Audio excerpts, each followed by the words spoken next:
the non-disciplined lifestyle you had growing up that got in the way of the football, which is kind of amazing how determined and driven and the model type football player you were, complete opposite when you got off the field. It was simple. If looking back now, it's crystal clear. You know, I had discipline because I had coaches who were my parental figures. Okay. At home, my dad was gone all the time. I was home from the time I got up until late at night every day, sometimes never come home. So like, I didn't have any reason not to get in trouble. I think if he was there, 90% of the stuff I did, I wouldn't have done, you know, because, oh, I'm gonna get in trouble. What do you recall from stealing Olympian Scott Hamiltons Porsche? You know, I told him I was sorry. It's the only reason I did the Apprentice. Oh, the only reason? Yeah, because they asked me like the first 4 or 5 years, like, will you do it? Nah. Will you do it? Nah. And like they told, finally, I'm like, who's on it? Just out of curiosity. And they said, Scott Hamilton. I said, I'll do it. What'd you say to him when you I waited till the night he got fired and I walked out and all the producers got really mad. Like, oh, you can't leave the set. And I'm like, yeah, okay.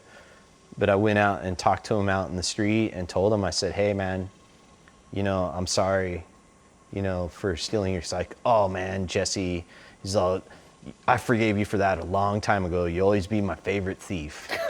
and like, you know, I was 40 years old when I apologized to him, and you can't believe the load it lifted. Cause like, I see him in the Olympics and he went through cancer and all this other stuff and is obviously like a good dad and a good dude. And like, you know, I think it's pretty rare the opportunity to be able to, a mistake you made when you were a kid, how rare of an opportunity it is to be able to go back and make amends for it. Mm-hmm. You know, because everybody does stupid stuff, and if you could go back and like, in a way, reverse it a little bit and make it better, you know, it made me, you know, because there's a lot of other ones in there that I can't make amends for. So, what did you guys like about stealing cars so much? I think we were really poor, like really, like, you know, no money, no, you know, no, both of us didn't have any parents to speak of. His dad was a Vietnam vet that was a little, like, you know, nuts. And like, so we kind of just made our own way, you know, we kind of fed off each other. You know, I think Lonnie was a little bit crazier than I was, but, you know, I did my best to like outdo him, and I didn't, you know, I think some of the stuff, like Lonnie and I robbed a hamburger stand together. And like Magnolia and Riverside. Yeah, George's hamburger stand, and like I used the money to buy school clothes. And like I remember my dad was so pissed because he didn't know where I got the money from, and I had like these I went to like the mall and bought like lamest clothes ever, probably, in these new boots that were like $100. And I remember he was just mad because I didn't have to like go to him to ask for it or whatever, you know. How often did you steal growing up? Pretty often. Like, I don't know. I think it was like a contest for us, you know, like we didn't really, you know. What do you mean? Well, like we had a contest who could come out of Radio Shack with the biggest thing.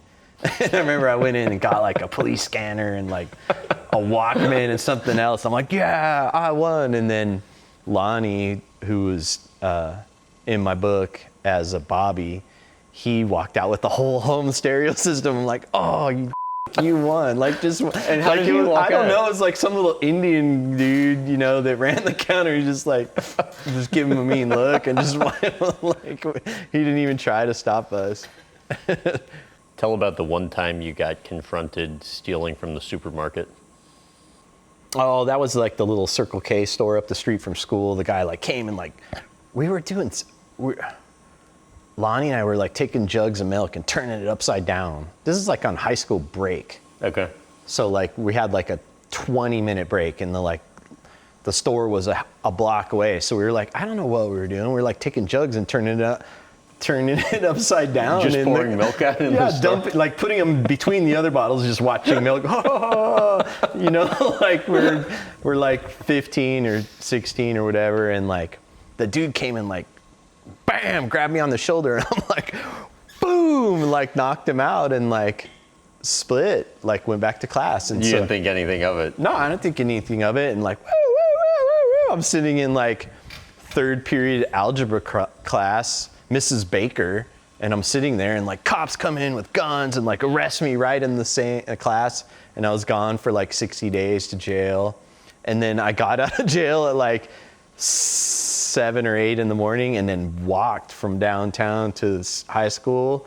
And I walked and got in the middle of third period, got there in the middle of the same class where I was arrested, and like walked right from jail to right back to the scene where I was arrested. And like Miss Baker said, "Hey, Mr. James, how was your vacation?" I was like, "It was good. All right, cool. Have a seat."